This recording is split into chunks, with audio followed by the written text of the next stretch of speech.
Between the breath you draw and the one you release, entire worlds move, unseen, precise, and obedient. The leaf that trembles before it falls, the cloud that withholds its rain, the child that cries at birth, each fulfills an appointed role within a design older than time itself. Allah Azza wa Jal says, الذي خلق فسوى والذي قدر فهدى. He is the one who created and proportioned, and the one who measured and then guided. Nothing escapes this balance, yet it is the human being, frail and fleeting, who disputes the unfolding of decree. He questions timing, he resents delay, he expects the universe to move according to his calendar. In his impatience, he forgets that the rhythm of mercy is not bound to the rhythm of desire. We measure the wisdom of Allah by our clocks and mistake His silence for absence, though it is presence concealed with impatience. We ask why, as though His actions require justification, forgetting that motives bear the language of need, and Allah is beyond need. He acts not from cause, but from command. إنما أمره إذا أراد شيئا أن يقول له كن فيكون. His command when He wills a thing is only that He says to it be, and it is. Before this journey, we spoke of the mindset of the believer.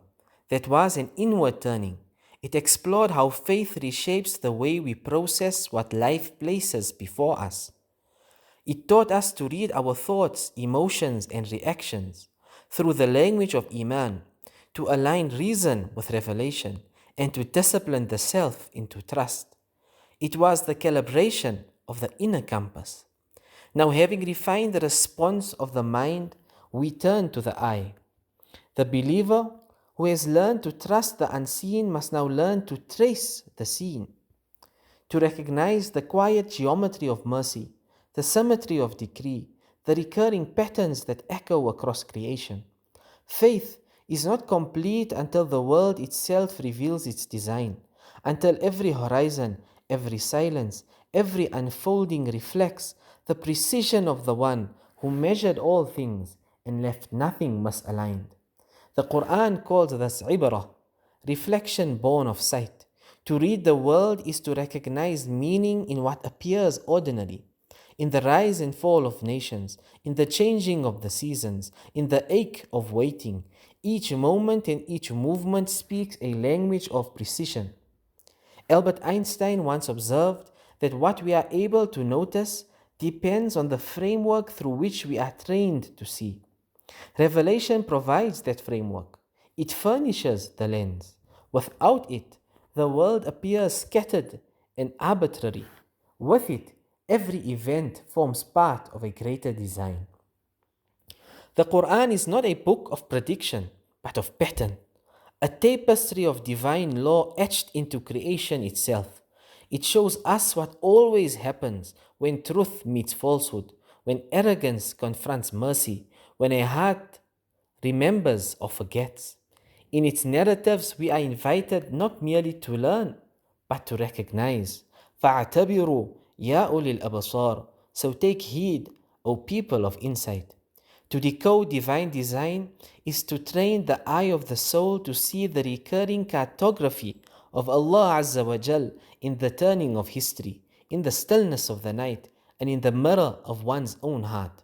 This design is not abstract. It breathes, it teaches, it instructs through loss as surely as it instructs through ease. The believer walks through both, knowing that what appears fragmented is, in truth, precise. Suhaib al-Rumi radiallahu anhu narrates that Rasulullah sallallahu alayhi wasallam said, عجبا لأمر المؤمن إن أمره كله له خير وليس ذاك لأحد إلا للمؤمن إن أصابته سراء شكر فكان خيرا له وإن أصابته ضراء صبر فكان خيرا له. Wondrous is the affair of the believer. Verily all of his affairs are good, and this is for no one but the believer. If something pleasing befalls him, he is grateful, and that is good for him.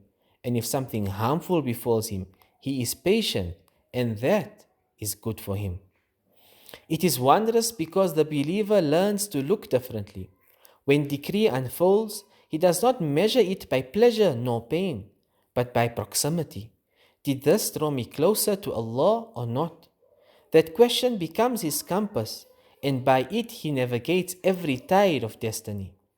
In times that confuse movement with progress, the believer learns that the mercy of Allah sometimes arrives in stillness, that delay can be deliverance, that silence can be speech, that the door which never opened was, in truth, protection dressed as denial. Ibn Ata'illah al-Askarandi wrote in his Al-Hikam, لا يكن تأخر أمد العطاء مع الإلحاء في الدعاء موجبا ليأسك، فقد ضمن لك الإجابة فيما يختاره لك، لا فيما تختاره لنفسك، وفي الوقت الذي يريده، لا في الوقت الذي تريده. Let not the delay in the response, despite your persistent supplication, cause you despair. For the response has been guaranteed to you, but in what He chooses for you, not what you choose for yourself, and at the time He wills, not the time you wish. This is the heart of taqdeer, the certainty that timing itself is guidance. Every ayah in this journey whispers of order, from praise to respite. The Quran unveils principles that govern the seen and the unseen alike.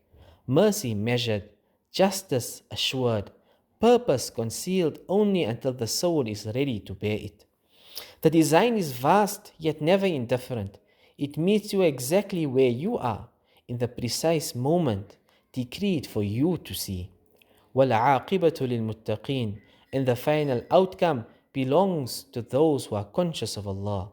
So pause between the breath you draw and the one you release. Look again at the world around you. You have trained the mind to process, now train the eye to perceive.